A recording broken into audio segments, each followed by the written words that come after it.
আসসালামু আলাইকুম। আপনারা দেখতে পাচ্ছেন যে আমার ধান কিন্তু ডুবে গেছে। মানুষের খবর অনেক প্রচার করেছি, নিজের খবর কেউ প্রচার করেনি, তাই নিজের খবর আমি নিজেই প্রচার করছি। দেখতে পাচ্ছেন আমার ধান কিন্তু আজকে কাটছে 20 জন মানুষ। পাশে কিন্তু অনেক ভরপুর পানি, অনেক পানি এখানে। প্রায় এই যে এখানে তবুও 1 হাঁটু আরও বেশি, আর যে পিছনে যে আরও জায়গাটি রয়েছে সেটা কিন্তু প্রায় 1 কোমরেরও বেশি। এই যে দেখতে পাচ্ছেন আশেপাশে পুকুরে যে আমার কিন্তু ধান কাটতেছে। এই যে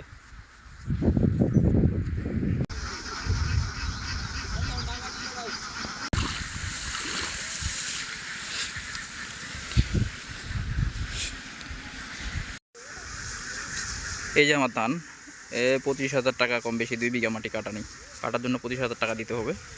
এই যে 20 জন লোক আসছে অলরেডি। চারপাশে কিন্তু পানি অনেক।